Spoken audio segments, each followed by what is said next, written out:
Obrigado, meu irmão Clemilson. Que alegria, meus irmãos, estar com cada um de vocês mais uma vez essa manhã. Meditar na palavra de Deus é algo que traz sobre nós, irmãos, grande responsabilidade e temor. Isso porque a palavra de Deus é viva, é eficaz, é mais cortante do que espada de dois gumes, penetra até o ponto de dividir alma e espírito, juntas e medulas, e o autor aos Hebreus continua dizendo, e é apta para discernir os pensamentos e propósitos do coração. É com muito temor que nós abrimos a palavra de Deus, mas também consideramos que é um grande privilégio. Porque, irmãos, haveria um remédio que toca um lugar mais profundo do que este? Dividir alma e espírito, juntas e medulas, haveria, meus irmãos, algum tratamento capaz de atuar tão profundo, sendo capaz de discernir os propósitos do coração? Estamos diante, meus irmãos, da palavra do Senhor, e por isso, temor, como dissemos, e reverência, mas também forte desejo e expectativa de que ela, mais uma vez, nos transforme no mais profundo do nosso ser. Que nesta manhã, nós sejamos, irmãos, salvos de nós mesmos e também de tudo aquilo que nos afasta do Deus vivo, o Deus da palavra. E eu convido os irmãos a abrirem dois textos da palavra de Deus, que estão nos evangelhos de Mateus e de Marcos, e que haverão de embasar a nossa mensagem nesta manhã. Mateus 4, 23 e Marcos 2, 14. Mateus 4, 23 e Marcos 2, 14. Diz assim o primeiro texto, Mateus 4, 23. Percorria Jesus toda a Galileia, ensinando nas sinagogas, pregando o evangelho do reino e curando toda sorte de doenças e enfermidades entre o povo. Marcos 2,14 nos diz, quando ia passando, viu a Levi, filho de Alfeu, sentado na coletoria e disse-lhe, segue-me. Ele se levantou e o seguiu. Senhor Deus e Pai, nós te agradecemos por essa manhã. Te agradecemos pela oportunidade que temos, Pai, de abrir novamente a Tua palavra e de meditar nela. Agradecemos por cada ato desse culto até aqui, Senhor. O Senhor já tem nos abençoado. A Tua palavra permeou todos os atos deste culto e agora de forma especial, Pai. Eu quero te pedir a Tua misericórdia, de maneira que eu possa dizer somente aquilo que o Senhor quer, somente aquilo que o Senhor deseja, e que a Tua palavra, viva em nós, possa fazer diferença na nossa vida e também na vida da igreja, no nome de Jesus. Amém. Irmãos, nos últimos domingos, nós temos estudado sobre o tema, o que uma igreja faz. E hoje nós nos concentraremos em dois assuntos de suma importância para a vida da igreja, o evangelismo e o discipulado. Os textos que nós lemos nos mostram ações de Jesus enquanto ele caminhava nesse mundo. O Filho de Deus, quando esteve entre nós, cumpriu a sua missão, inaugurando, irmãos, a era do Evangelho, a era das boas novas, chamado também na palavra de Deus de plenitude do tempo. Gálatas capítulo 4 nos fala sobre isso, quando o apóstolo Paulo diz, vindo porém a plenitude do tempo, Deus enviou seu Filho, nascido de mulher, nascido sob a lei. Portanto, a vinda de Jesus ao mundo inaugura a plenitude do tempo. E meus irmãos, nós estamos vivendo essa plenitude desde que Cristo veio ao mundo. Mas nós vemos também um movimento claro de Jesus, no sentido de reunir a si os seus discípulos. Cada discípulo foi chamado, convidado a seguir o mestre, a andar com ele e a receber dele uma porção especial de ensinamentos, instruções, mas também e especialmente de vida. E aquilo que eles receberam, eles deveriam então transmitir, passar a outros, e esses outros ainda a outros, de maneira que a terra se encha do conhecimento de Cristo. No método de Jesus, irmãos, havia sempre um ensino, uma mensagem urgente, um convite gracioso, mas não invasivo, e os seus discípulos deveriam fazer o mesmo, munidos de garantias espirituais para a sua jornada, Aqueles então que recebiam a mensagem de Jesus, que eram alvo da sua mensagem e respondiam ao convite, se tornavam também discípulos do Mestre e parte de uma missão espiritual sem nenhum precedente no mundo. O Evangelho, irmãos, está no centro dessa missão para ser pregado e divulgado. Marcos 16:15 fala sobre isso, quando diz: ide por todo mundo e pregai o Evangelho a toda criatura. E todos que recebem a mensagem devem então se tornar discípulos do Mestre Jesus. Pregar o Evangelho e fazer discípulos é parte essencial do ministério de Jesus. E nós podemos perceber uma ligação estreita entre evangelismo e discipulado. Na verdade, vemos aqui uma progressão que começa com o Evangelho e prossegue, irmãos, com o discipulado. Irmãos, prédios e casas, construções são feitas sobre alicerces. E um dos trabalhos de alicerce mais importantes na edificação de uma igreja saudável acontece na evangelização e também no discipulado. Voltemos então, irmãos, por um pouco a Mateus capítulo 4, verso 23. E veremos que Jesus, como lemos, percorria toda a Galileia, ensinando nas sinagogas e pregando o Evangelho do reino. Nesse versículo encontramos a primeira menção do Evangelho no Novo Testamento. E a expressão Evangelho significa boas novas de salvação. E em toda a história da humanidade houve um único Evangelho, um único caminho e uma única porta de salvação. Certamente, irmãos, a maneira como nós entendemos o Evangelho indicará a maneira como nós evangelizamos. E a maneira como evangelizamos mostrará a maneira como nossos ouvintes entendem o Evangelho. E também a maneira como eles entendem o Evangelho designará a maneira como haverão de viver. E vejam bem, meus irmãos, finalmente, a maneira como viverão terá influência direta sobre o testemunho da igreja no mundo. Portanto, a maneira como entendemos o Evangelho haverá de impactar diretamente o nosso testemunho no mundo. O Evangelho, meus irmãos, tem impacto direto no testemunho da igreja no mundo. Portanto, ao falarmos sobre a responsabilidade da evangelização, nós precisamos novamente, queridos, lançar os alicerces desse assunto vital para cada um de nós e, consequentemente, para a vida da igreja. Porque não há evangelização sem o Evangelho. O aspecto mais importante da evangelização é o próprio Evangelho. As boas novas. A igreja deve apresentar o Evangelho ao mundo segundo o que a palavra de Deus orienta, e é da palavra que nós retiramos a essência do Evangelho. Portanto, qualquer movimento evangelístico deve ser baseado naquilo que a Bíblia afirma sobre o próprio Evangelho. E nas Escrituras, não há, irmãos, espaço para complicações, nem invenções nessa área. E para um melhor entendimento do que é o Evangelho, eu proponho começar, irmãos, do início, do próprio Deus, o Deus Criador. O Evangelho, em primeiro lugar, enfoca o próprio Deus. Para entendermos o que é o Evangelho, precisamos começar, irmãos, em Deus. Deus é o nosso Criador, justo juiz. Ele nos criou para que o glorifiquemos e nos alegremos nele para sempre.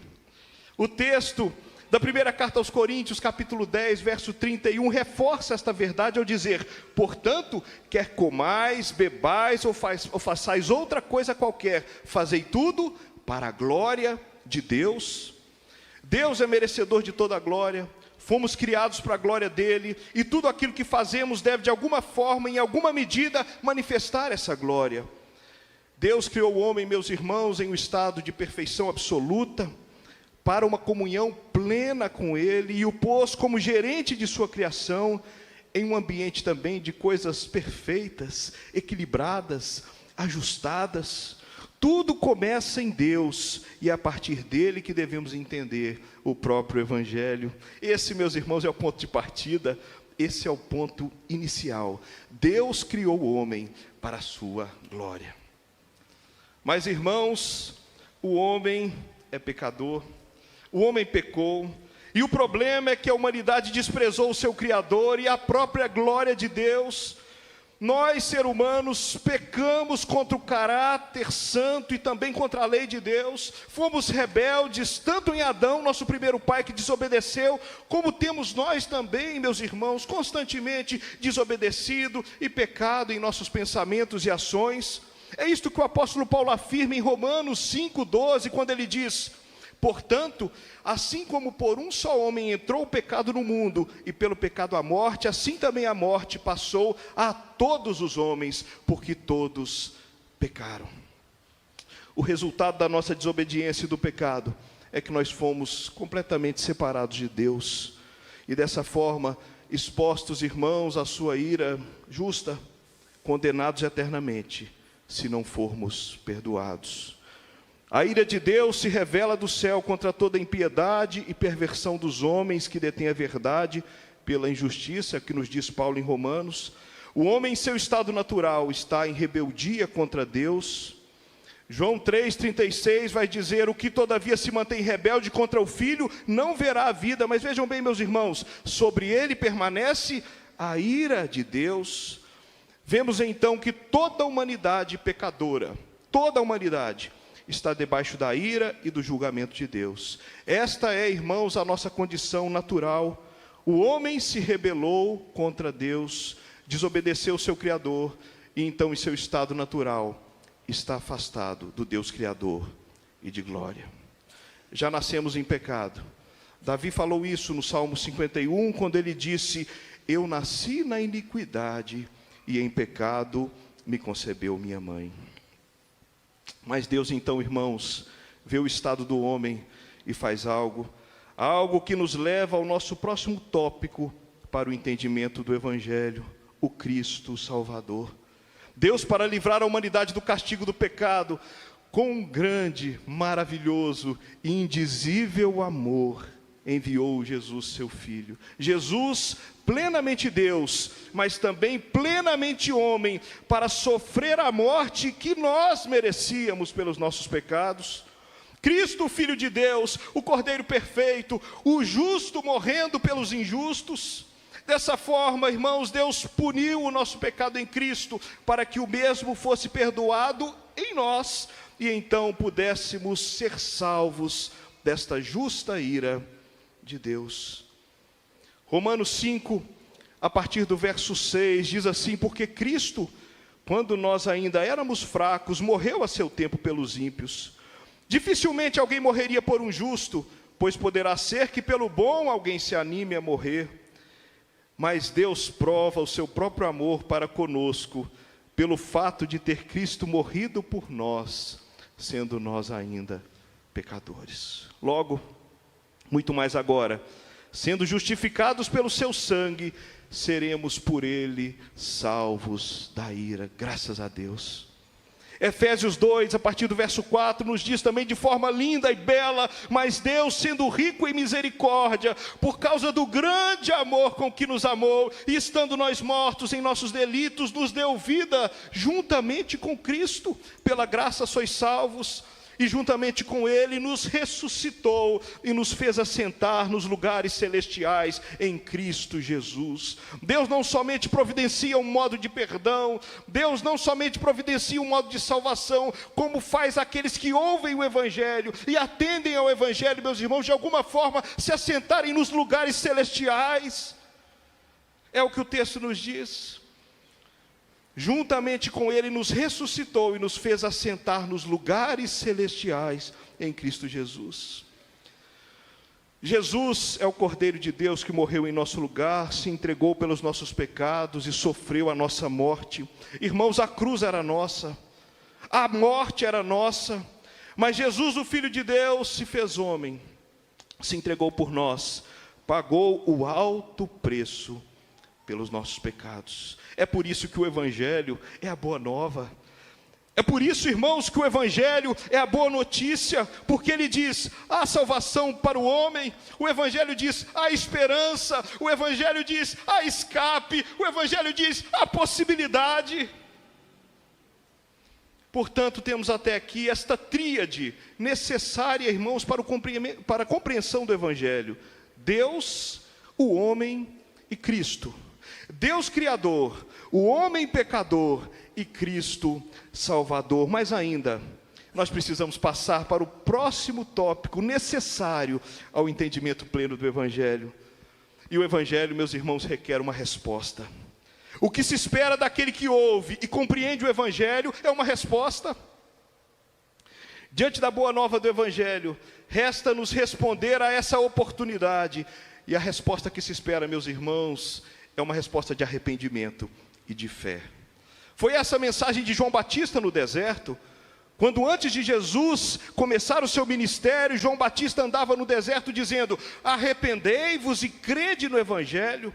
Arrependei-vos porque está próximo o reino dos céus. Portanto, a resposta ao Evangelho passa pelo arrependimento. Esse foi também o convite de Jesus em Marcos 1, 14 e 15, quando ele diz: foi Jesus para a Galiléia pregando o Evangelho de Deus. E o que Jesus dizia? O tempo está cumprido e o reino de Deus está próximo. Arrependei-vos e crede no Evangelho.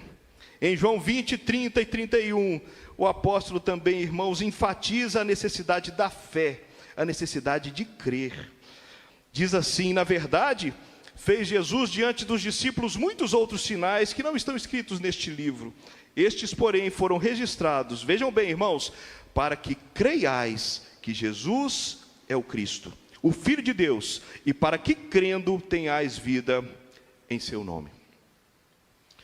Ouvir, meus irmãos, e entender o Evangelho pressupõe uma resposta.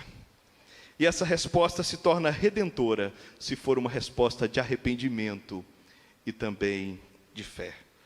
A igreja, irmãos, é chamada a evangelizar, mas, irmãos, nós corremos o risco de pregar outro evangelho. Como já enfatizamos, não há evangelização sem o Evangelho. Isso fica claro quando o apóstolo Paulo aos Gálatas fala da sua admiração pela maneira como aquela igreja estava se desviando, vejam bem, do verdadeiro Evangelho. Gálatas 1,6 vai nos dizer: admira-me, o apóstolo Paulo dizendo àquela igreja: admira-me que estejais passando tão depressa daquele que vos chamou na graça de Cristo para outro Evangelho. Aquela igreja estava divulgando outro evangelho, pregando outro evangelho, e o apóstolo Paulo fica admirado com eles. Irmãos, como igreja, nós somos responsáveis por pregar o evangelho como ele é. Devemos ser cuidadosos para não falsificar a mensagem com entretenimento, manipulação, táticas humanas, criatividade, coisas que desviem nossos ouvintes da mensagem real e verdadeira e maravilhosa do evangelho. Deus Criador, o homem pecador, Cristo Salvador e uma resposta de arrependimento e fé. Nós não precisamos, irmãos, munir a mensagem do Evangelho de mais nada, porque ele em sua simplicidade é a clareza, e a Bíblia nos diz que ele é o poder de Deus. Irmãos, a beleza do Evangelho em sua essência fez o apóstolo Paulo exclamar em Romanos 1,16: pois não me envergonho do Evangelho, porque é o poder de Deus para a salvação de todo aquele que crê. Meus irmãos, esse é o poder que a igreja tem nas mãos. Não é necessário mais nada. O Evangelho é o poder de Deus para a salvação de todo aquele que crê. Essa, irmãos, é a mensagem mais importante do mundo. O Evangelho puro e cristalino, o Evangelho da palavra, a boa nova, a salvação para todo aquele que crê. E para todos os que respondem ao Evangelho com arrependimento e fé. Há mais um chamado a considerar, o chamado do discípulo, o convite ao discipulado. Tendo pensado então, queridos irmãos, no caráter bíblico do Evangelho, eu convido agora cada um de nós a considerarmos o caminho do discipulado. Não devemos encarar, irmãos, o discipulado como mais uma opção de trabalho na igreja. Sabe por quê? O discipulado, irmãos, é a própria estratégia que Jesus ordenou para que todos nós adotemos. Não é mais uma estratégia, é a própria estratégia de Jesus. Podemos ver isso claramente no conhecido texto de Mateus 28:19, o texto magno da grande comissão, quando Jesus diz aos seus discípulos: olha, ide portanto, fazei discípulos de todas as nações, batizando-os em nome do Pai, do Filho e do Espírito Santo, ensinando-os a guardar todas as coisas que vos tenho ordenado. E ele dá uma garantia: e eis que estou convosco todos os dias até a consumação do século. Os estudiosos da língua original do grego destacam que, ao observarem este texto, no original, o imperativo não está sobre o verbo ir, mas sobre fazer discípulos. E uma tradução mais literal traria o seguinte para nós, irmãos: indo, portanto, fazei discípulos. Ou então, tendo ido, fazei discípulos. O que indica que, como crentes, ao vivermos o cotidiano, precisamos ser modelos de vida como novas criaturas. E temos também o desafio de testemunhar o Evangelho em nosso ambiente, levando as pessoas a ouvir o chamado de Cristo para o discipulado. Irmãos, a ênfase da grande comissão de Jesus, dessa ordem de Jesus, não é para fazer discípulos, não é para ir e fazer discípulos, mas fazer discípulos enquanto vamos. É enquanto vamos que nós fazemos discípulos. Discipular, meus irmãos, é muito mais do que participar de encontros, eventos ou programas da igreja. Discipular pressupõe uma transformação de vida real, capaz de impactar aqueles que estão à nossa volta com o testemunho do Evangelho do Senhor. Para discipular, meus irmãos, parece óbvio, mas não é. Para discipular, é preciso ser discípulo. E ser discípulo não é apenas transmitir dados ou informações sobre a fé cristã. Ser discípulo é ser capaz, irmãos, de transmitir vida. Transmissão de vida. O pastor Lourenço Estélio Rega chama isso de forma interessante de transfusão vivencial, que envolve o compartilhamento de conhecimento, experiência, oração, amizade, bom testemunho e vida equilibrada nos seus mais diversos sentidos. Discipular, meus irmãos, é transmitir vida. O discipulador precisa ser um exemplo a ser seguido. 2 textos do apóstolo Paulo nos mostram isso. 2 Timóteo 2:2, ele diz: e o que de minha parte ouviste, através de muitas testemunhas, isso mesmo transmite a homens fiéis e também idôneos para instruir a outros. Esse texto nos mostra como o testemunho, irmãos, deve ser passado do mestre ao discípulo, e por conseguinte, se torna também mestre e repassa a outros discípulos. Outro texto interessante, irmãos, 1 Coríntios 11:1, quando Paulo diz: sede meus imitadores, como também eu sou de Cristo. É bem provável que Paulo tinha em mente a relação de mestre e discípulo praticada no seu próprio contexto judaico. E no contexto judaico, o discípulo tinha muito contato com o seu rabi, ou com o seu mestre. E conta-nos a história que eles chegavam até a morar com seu mestre. E assim, eles reproduziam em sua vida a própria vida do mestre. Na convivência com o mestre, o discípulo se deparava com diversas situações do cotidiano, e com isso ele aprendia. E além de levar o discípulo a viver o mesmo estilo de vida do mestre, de acordo com a lei, no judaísmo, o discipulador tinha também como alvo levar o discípulo a ser mestre. E Paulo, provavelmente, irmãos, naquele contexto, tinha como modelo essa forma de discipulado. Mas ainda há, irmãos, algo essencial no discipulado que não pode ser ignorado. Para ser discípulo e discipular, é preciso antes receber um chamado.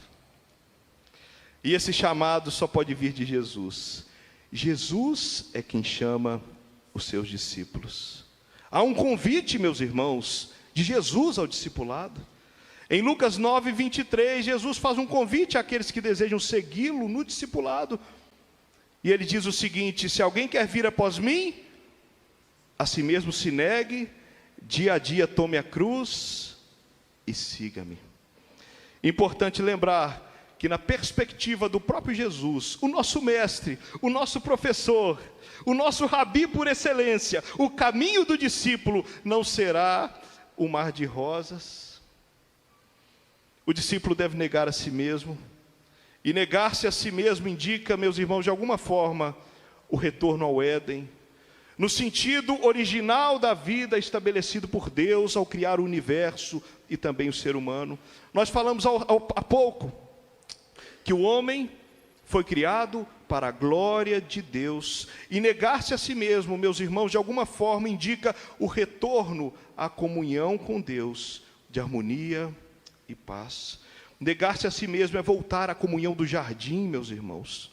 Significa viver em comunhão com Deus, consigo mesmo e também com o próximo. Não mais importa o que somos, o que fazemos, tudo agora é restaurado e fazemos tudo, em todo momento, para a glória de Deus, em obediência à sua vontade. Mas o texto que lemos agora também diz que o discípulo deve tomar a cruz. E nós sabemos, irmãos, que a morte por crucificação era comum no Império Romano, e ela foi utilizada também na Palestina no tempo de Jesus.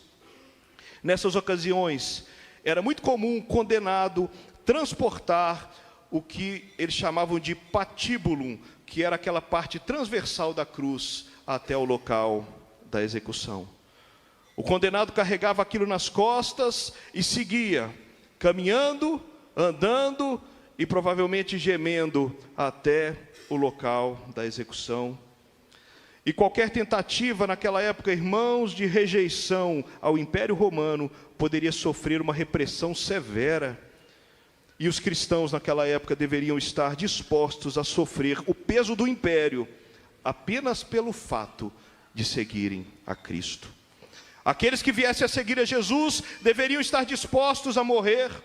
Lucas relata algo sobre isso em seu evangelho, nas próprias palavras de Jesus, Lucas 17:33.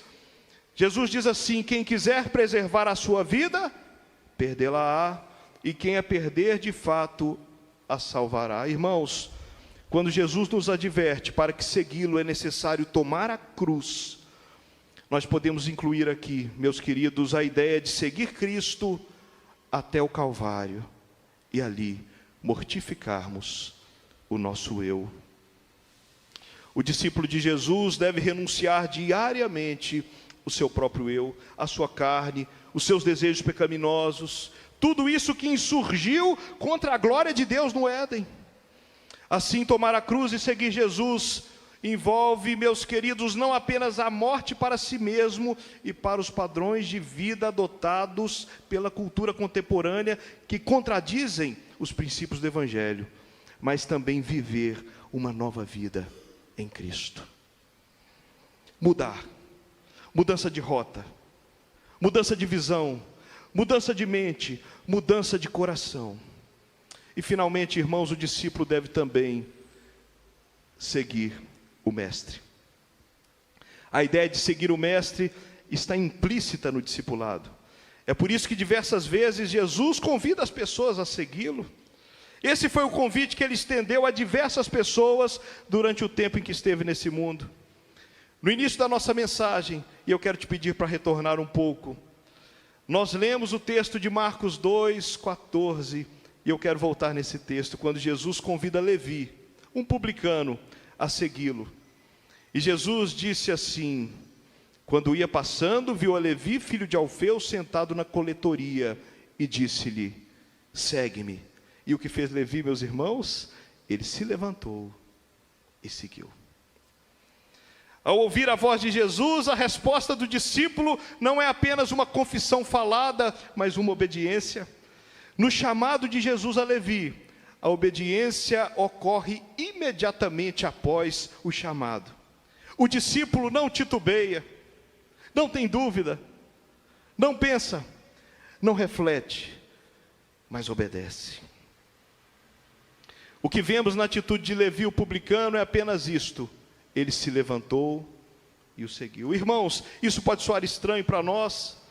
Sabe por quê? Porque nós queremos muitas vezes encontrar justificativas, formas, razões. Afinal, como alguém pode ser chamado e simplesmente seguir? Isso é estranho. Nós esperamos, irmãos, que tenha algo mais, alguma explicação no meio desse caminho, alguma razão histórica, quem sabe alguma razão psicológica. Algo precisa estar esclarecido entre esse chamado e essa ação. Alguém poderia até dizer que Levi de repente já conhecia Jesus, portanto esse chamado foi tranquilo de ser aceito, porque Levi já conhecia Jesus. Mas, meus irmãos, a Bíblia não fala isso. E se a Bíblia não fala, eu prefiro não dizer também. O que a Bíblia fala é que Jesus disse: segue-me, e Levi se levantou e o seguiu. A palavra, irmãos, não busca encontrar justificativas para a ação de Levi. Isso porque, na verdade, meus queridos, a justificativa é uma só: o próprio Jesus. É Jesus que chama, e é por isso que Levi segue. Irmãos, aqui nós vemos a autoridade de Jesus como Filho de Deus, autoridade imediata, incondicional, e que não demanda explicações. Nada, meus irmãos, pode ser mais importante do que o chamado de Jesus, do Mestre, e portanto, ele é seguido com imediata obediência.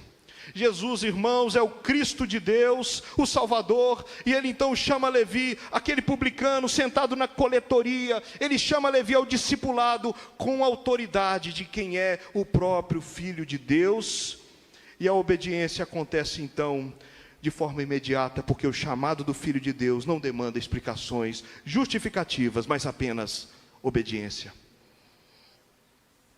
Esse é o caminho do discípulo, meus irmãos, um caminho de obediência e de fé. Mas eu quero terminar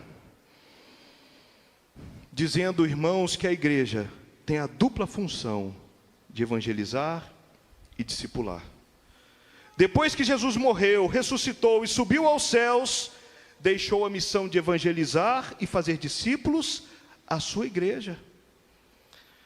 Jesus já não precisa, irmãos, estar fisicamente de forma visível entre nós, para nos dizer: segue-me, como disse a Levi, aquele publicano, porque a presença de Jesus, irmãos, segue viva conosco. Nosso Salvador, meus irmãos, não está morto, nosso Salvador vive, e ainda hoje Ele nos convida para segui-lo por meio de sua palavra e pelo testemunho das Escrituras. O chamado de Jesus na igreja, meus irmãos, se faz ouvir por meio da sua palavra. O ensino, a leitura, a pregação da palavra e a reunião dos crentes são o lugar da presença de Jesus entre nós, graças a Deus. Quem quiser ouvir o chamado de Jesus ao discipulado, meus irmãos, quem quiser ouvir o chamado, não precisa necessariamente de uma revelação pessoal, mas deve ler a palavra, ouvir a pregação, participar da comunhão da igreja. Cristo está conosco. Ele se manifesta na vida da igreja como Salvador glorioso, vivo e vitorioso, e somente Ele pode nos chamar ao discipulado. Nós só podemos colocar o pé no discipulado se houver um chamado de Jesus. Isso não é algo que fazemos por nós mesmos, fruto da nossa vontade, fruto do nosso desejo, mas é Jesus quem chama ao discipulado, e nós respondemos como, meus irmãos? Com obediência. Jesus Cristo e seu chamado são os mesmos, ontem e hoje. Sua palavra única é a mesma, quer tenha sido proferida em sua vida na terra, quer seja proferida hoje pelas Escrituras. Tanto ontem como hoje, esse, irmãos, é o chamado da graça para entrar no caminho do discipulado e seguir o Mestre por onde for. Seguir Jesus implica em compromisso com o Evangelho e também com o discipulado.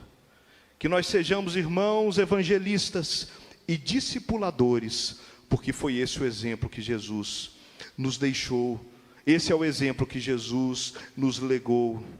E que acima de tudo, meus queridos irmãos, nós tenhamos todos nós aqui a certeza de que já fomos alcançados pelo Evangelho da graça de Cristo, o Evangelho da salvação, e que somos discípulos verdadeiros daquele que nos chamou. Essa é a certeza, meus irmãos, que deve habitar o nosso coração. Mas se você que está aqui hoje ainda não ouviu esse chamado, ainda não tem essa convicção no coração, minha oração é que hoje esse chamado te alcance, como alcançou Levi, o publicano, e que o chamado de Jesus seja respondido por você, da mesma forma que Levi respondeu, com obediência e com fé. Quando ia passando, viu Levi, filho de Alfeu, sentado na coletoria, e disse-lhe: segue-me. Ele se levantou e o seguiu. Irmãos, que esta seja a nossa atitude de obediência e fé, no nome de Jesus. Amém. Vamos orar. Senhor Deus e Pai, nós te agradecemos porque o Senhor ainda hoje em Jesus Cristo nos chama ao evangelismo e ao discipulado. Nós te agradecemos porque o Senhor não muda, o Senhor é o mesmo ontem e hoje e o será para sempre. E Pai, nós queremos te agradecer por podermos, Senhor, receber o convite e fazer parte dessa missão sem precedentes no mundo, Senhor. Não há nada mais glorioso do que isso. Ainda que seja uma missão, Pai, que demande muitas vezes sofrimento, lutas, desafios, que demande, Senhor, carregar a cruz, negar-se a si mesmo, negarmos-nos a nós mesmos, Pai, ainda que seja uma missão difícil, essa é a missão mais gloriosa que possa existir, que pode existir, Pai Santo, porque essa é uma missão vitoriosa. O único caminho para essa missão, Pai, sabemos, é a vitória, porque Cristo já venceu por nós. E nós queremos suplicar que a Tua igreja, Pai, se envolva com o evangelismo, que a Tua igreja se envolva com o discipulado, Pai, e que aqui entre nós o Senhor chame cada vez mais pessoas à conversão pelo Evangelho e ao discipulado pelo chamado de Jesus, de maneira que nós possamos ser luz, de maneira que nós possamos ser sal, de maneira que nós possamos, Senhor, fazer diferença aonde quer que nós estejamos. Esse é o nosso desejo, Pai, e nós queremos que o Senhor faça, porque sabemos que somente o Senhor pode fazer, porque o chamado só pode vir da Tua parte. É a nossa oração no nome de Jesus. Amém.